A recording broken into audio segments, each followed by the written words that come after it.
Bismillahirrahmanirrahim. Assalamualaikum warahmatullahi wabarakatuh. Alhamdulillahirabbil alamin wa bihi nasta'in wa ala umuri dunya waddin wassalatu wassalamu ala asrofil anbiya'i wal mursalin wa ala alihi wa sahbihi ajmain. Amma ba'du. Yang saya hormati Bapak Denda Rinaldi Hadinata, MSI, selaku dosen dari mata kuliah Ilmu Budaya Dasar. Dan yang saya hormati rekan-rekan semua yang saya tidak bisa sebutkan satu persatunya. Perkenalkan, nama saya Muhammad Farhan Anwar, mahasiswa semester 2 dari program studi Pendidikan Agama Islam STAI Sukabumi KKB Cikreteg. Baik, di sini saya diberikan tugas oleh dosen saya mengenai beberapa pembahasan, di antaranya yang pertama, 1. Siapakah sebenarnya manusia? Yang kedua, hakikat manusia dalam perspektif Islam. 3. Pengertian manusia sebagai makhluk budaya. 4. Problematika kebudayaan Indonesia saat ini. Dan yang kelima, bagaimana tanggapan kalian tentang budaya Indonesia dalam menghadapi wabah COVID-19 ini. Baik, langsung saja yang pertama, siapakah sebenarnya manusia? Manusia adalah ciptaan Allah Subhanahu wa Ta'ala, tetapi manusia berbeda dengan ciptaan-ciptaan yang lain, karena setelah diciptakan, Allah Subhanahu wa Ta'ala meniupkan rohnya sendiri ke dalam manusia. Al-Quran tidak mendukung doktrin dualisme dalam diri manusia yang memandang manusia memiliki jiwa dan badan. Kata nafs yang sering kali digunakan dalam Al-Quran dan diterjemahkan sebagai jiwa sebenarnya berarti pribadi atau keakuan. Kata nafs di sini sebaiknya dipahami sebagai keadaan, aspek, watak, atau kecenderungan dari pribadi manusia. Selanjutnya yang kedua, hakikat manusia dalam perspektif Islam. Dalam konteks Al-Quran, konsep manusia diwakili oleh kata-kata nafs, bashar, insan, unas, mar, dan nas.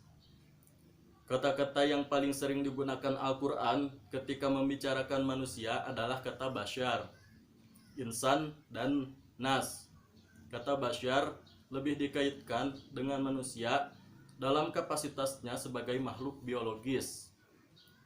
Dengan demikian, pengertian bashar lebih menunjuk pada aktivitas lahir manusia yang dipenuhi oleh dorongan kodrat alamiahnya seperti makan, minum, kawin, dan akhirnya mati sebagai akhir kegiatannya di dunia. Sedangkan kata insan sebagai kata yang paling banyak digunakan Al-Quran tentang manusia menerangkan manusia dalam berbagai konteks. Antara lain, yang pertama, manusia sebagai makhluk yang dianugerahi ilmu atau pengetahuan. Yang kedua, manusia memiliki musuh yang nyata, yaitu syaitan. Yang ketiga, manusia sebagai pemilik amanat. Yang keempat, manusia dituntut mengoptimalkan waktu sebaik-baiknya agar tidak tergolong orang yang merugi. Yang kelima, manusia dituntut pertanggungjawabannya atas peran dan usahanya selama di dunia. Konsep bashar dan insan ini merupakan konsep Islam tentang manusia sebagai individu. Dan selanjutnya yang ketiga, pengertian manusia sebagai makhluk budaya. Manusia adalah makhluk budaya, artinya makhluk yang berkemampuan menciptakan kebaikan, kebenaran, keadilan, dan bertanggung jawab. Sebagai makhluk budaya, manusia mendayagunakan akal budinya untuk menciptakan kebahagiaan, baik bagi dirinya maupun bagi masyarakat demi kesempurnaan hidupnya.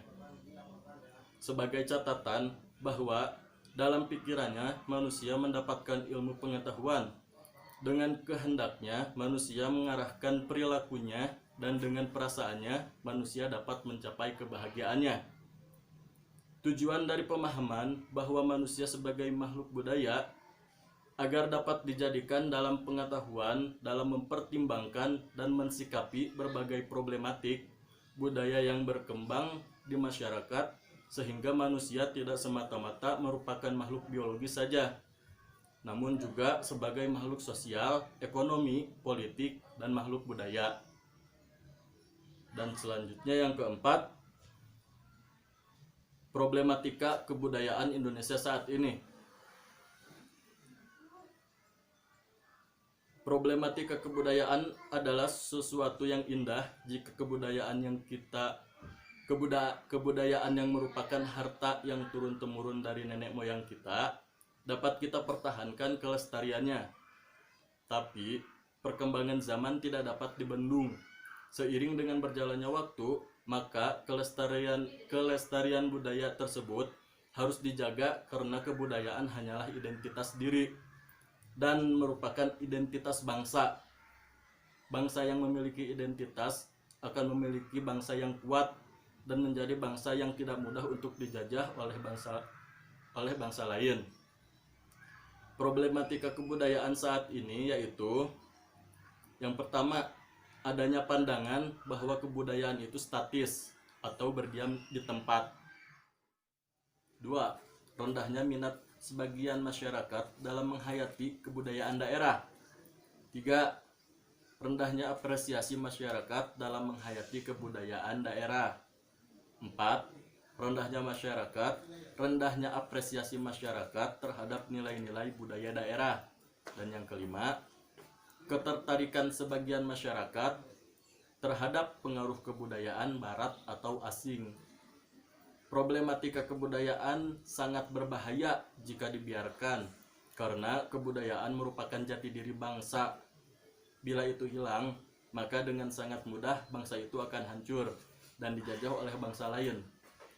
Oleh sebab itu, bagaimanapun juga caranya, kita harus mempertahankan identitas bangsa kita, yaitu kebudayaan. Mulailah dengan mencintai kebudayaan daerah dan serukan dalam hati, yaitu aku cinta Indonesia. Dan yang kelima, yang terakhir, bagaimana tanggapan saya tentang budaya Indonesia dalam menghadapi wabah COVID-19 ini?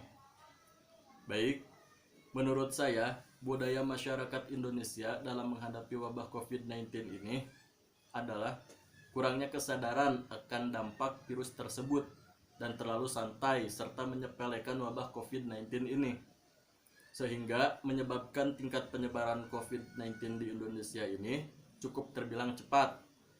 Akibatnya, kegiatan sehari-hari seperti belajar, mengajar, atau bekerja pun harus dilakukan di rumah. Hal ini disebabkan oleh kurangnya antisipasi awal terjadinya penyebaran virus tersebut. Memang benar, masyarakat jangan terlalu takut atau panik berlebihan dalam menghadapi COVID-19 ini. Akan tetapi, jangan juga terlalu mengambil resiko dengan melanggar himbauan yang ada. Saat ini, pemerintah sudah mengharuskan warganya untuk melakukan social distancing, self-quarantine, atau lebih dikenal dengan di rumah aja, yakni melakukan segala kegiatan di rumah. Hal ini bertujuan untuk memutus tali rantai penyebaran COVID-19 ini. Masyarakat harus mematuhi himbauan ini dengan pemantauan dari berbagai pihak, baik tingkat pusat maupun tingkat daerah, agar tingkat penyebaran COVID-19 ini secepatnya hilang dari Indonesia maupun di dunia.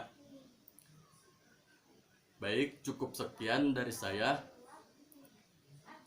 Kurang dan lebihnya mohon dimaafkan. Wabillahi taufiq wal hidayah. Wassalamualaikum.